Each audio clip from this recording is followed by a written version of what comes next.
जिनेन जय जोहार। मैं हूं तपेश जैन और मेरे साथ में हैं डॉक्टर विमल चोपड़ा जी। महासमुंद के रहने वाले हैं, विधायक भी रह चुके हैं एक बार। बहुत ही सुलझे और डॉक्टरी पेशे से हैं, चीर फाड़ करते हैं, दवाइयां देते हैं, जनता की नब्ज पकड़ना आपको आता है। हालांकि एक दो बार इनको आपको टिकट नहीं मिला, फिर भी सब्र किया आपने। अभी बृजमोहन अग्रवाल जी के चुनाव संचालक हैं।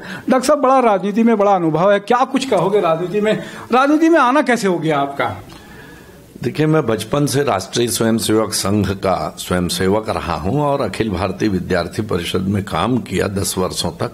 तो एक राजनीतिक सोच बन गई और राजनीति फिर जो है वो घर कर गई। और जब से मैं विद्यार्थी परिषद का काम करना प्रारंभ किया, उसके बाद जब महासमुंद में प्रैक्टिस चालू की, तब से मैं भारतीय जनता पार्टी की राजनीति करता आ रहा हूं।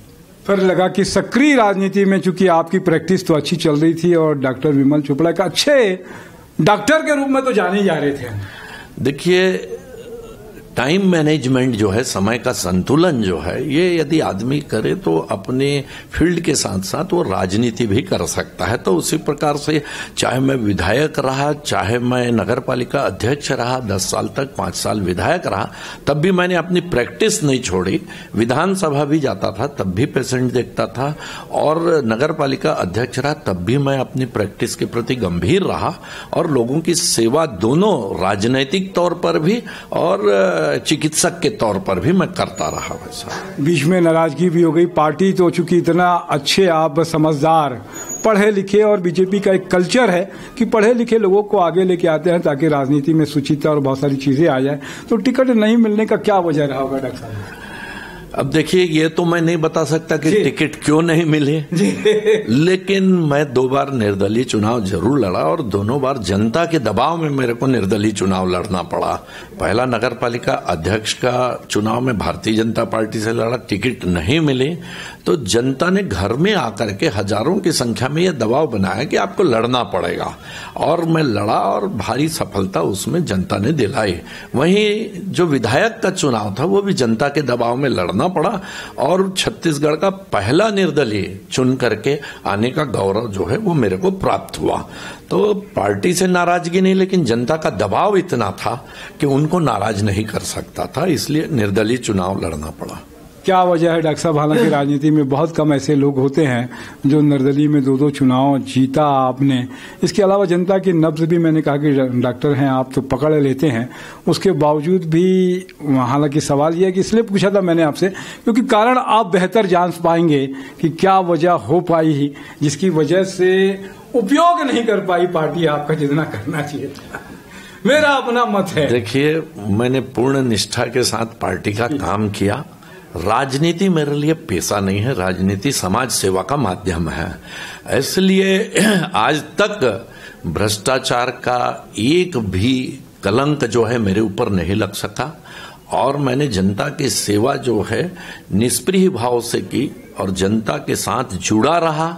जनता की लड़ाई भी लड़ी, संघर्ष भी किया, और उसके लिए चाहे लाठियां खानी पड़े, चाहे जेल जाना पड़े, वो भी हम लोगों ने स्वीकार किया। और जनता इसलिए हमारे साथ जुड़ी रही कि हमने निस्वार्थ भाव से जनता की सेवा की और उनके लिए लड़ाई लड़े, चाहे उसके लिए जेल जाना हो, चाहे लाठी खाना हो, चाहे हमको बड़ी रैलियां करना हो। शराबबंदी के लिए भी जो है हम लोगों ने काफी संघर्ष किया। ठीक है, उस संघर्ष में हम सफल नहीं हो पाए क्योंकि हमारा दायरा एक विधानसभा तक सीमित था, लेकिन फिर भी एक जागरूकता पूरे छत्तीसगढ़ में आई और दोनों प्रमुख पार्टियों को शराबबंदी के बारे में विचार करना पड़ा उस समय। लेकिन इस बार तो जो है लगता है कि दोनों पार्टियों ने इस मुद्दे से किनारा कर लिया, कुछ नहीं बोलेंगे। अब देखिए, भारतीय जनता पार्टी ने यह जरूर किया था कि धीरे धीरे दुकानें बंद करनी प्रारंभ की और शराबबंदी की तरफ कदम बढ़ रहा था। लेकिन कांग्रेस की सरकार ने शराबबंदी का वादा जरूर किया, लेकिन उसने और नई दुकानें खोल दी, शराब की बिक्री बढ़ा दी, क्योंकि शराब से कांग्रेस के जेब में हजारों करोड़ रुपया जा रहा है। इसलिए वो शराबबंदी का नारा देकर भी, वादा करके भी, उसने शराबबंदी का वादा पूरा नहीं किया। लेकिन लोग तो कह रहे हैं कि आप अभी बीजेपी ने इस मुद्दे को जोर से उठाया जरूर, लेकिन वो अपने घोषणा पत्र में और अपनी बातचीत में कभी कहते ही नहीं ये बात को। ये बातें जो है पार्टी के भीतर भी गंभीरता पूर्वक हुई, लेकिन पार्टी ने यह कहा कि यदि पार्टी की सरकार आती है तो इस मुद्दे पे और गंभीरता से विचार करके निर्णय लिया जाएगा।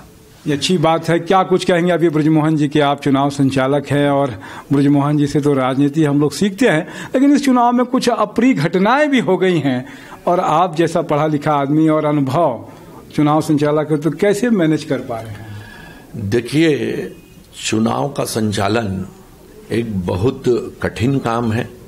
शंकर जी की बारात रहती है, चुनाव के समय सबको लेके चलना पड़ता है और वो प्रयास हम लोग लगातार कर रहे हैं कि कोई नाराज ना हो, हमारा सब कार्यकर्ता मैदान में लगा रहे और उसमें अभी तक हमको सफलता मिली है। लेकिन हम देख रहे हैं कि रायपुर शहर में जो गुंडागर्दी बढ़ी है पिछले 5 साल में कांग्रेस के शासन में, और लोगों का कहना है कि एजाज ढेबर और अनवर ढेबर और उसके परिवार ने काफी आतंक जो है इस शहर में फैलाया है, जिसके कारण लोग त्रस्त हैं और उसका भारतीय जनता पार्टी को फायदा भी मिल रहा है चुनाव में। और बृजमोहन जी का जो अपना तरीका है चुनाव लड़ने का, और उन्होंने 35 साल तक जो इस क्षेत्र के जनता की सेवा की है, उसका फल और उसका परिणाम भी उनको मिल रहा है। और निश्चित तौर पे उनके मैनेजमेंट से और जनता की सेवा के कारण और कांग्रेस के जो एंटी इनकम्बेंसी के फैक्टर हैं, उसका आतंक है, उसकी वादा खिलाफी है, इन सबको को मिला करके मेरे को लगता है कि बृजमोहन जी इस बार सारे पिछले रिकॉर्ड तोड़ते हुए जो है वो जीते। मतलब 35,000 का जो रिकॉर्ड है उनका वो भी तोड़ देंगे लगता है। 35,000 का रिकॉर्ड जो है वो 50,000 से ऊपर जाएगा, ऐसी मेरे को उम्मीद है। क्या कुछ लगता है कि बीजेपी की सरकार बनेगी तो कितनी सीटें, आप क्या अनुमान एक है और कुछ बहुत ज्यादा? देखिए, भारतीय जनता पार्टी ने यदि 90 प्रत्याशियों का चयन किया है तो ये सोच के चयन किया है कि हमारे 90 प्रत्याशी जीतने वाले हैं। इसलिए हमारा दावा यह है कि 90 के 90 सीट हम जीतेंगे, एक भी सीट हारने वाले नहीं। और भूपेश बघेल भी जो है ये चुनाव हार रहे हैं। ये तो एक डिप्लोमेटिक जवाब हो गया डॉक्टर साहब, आप जानते हैं, पढ़े लिखे भी हैं, राजनीति में ऐसी चीजें संभव हो सकती हैं, ऐसा नहीं है कि नहीं हो सकती, लेकिन अभी बहुत कहते हैं कि एक बड़ी परिकल्पना है और स्पष्टवादी रूप से कहें तो कितनी सीटें हैं? नहीं, देखिए, कांग्रेस के लोग डिबेट में कहते हैं हम 75 सीट जीत रहे हैं, तो मैं ये बोलता हूं 15 वो बता दीजिए जो हार रहे हैं। तो वो भी वो नहीं बताते। वो राजनीति में शिगुफा और जुमलेबाजी बहुत सारा चीजें, इसको आप जो समझिए, लेकिन हम 90 में 90 सीट जीत रहे हैं और भूपेश बघेल भी चुनाव हार रहे हैं। बहुत अच्छी बात है, आपने समय दिया इसके लिए धन्यवाद, आपके विचारों का भी धन्यवाद। मैं नरेंद्र ठाकुर के साथ में तपेश जैन। जय जोहार, जय जिनेन्द्र।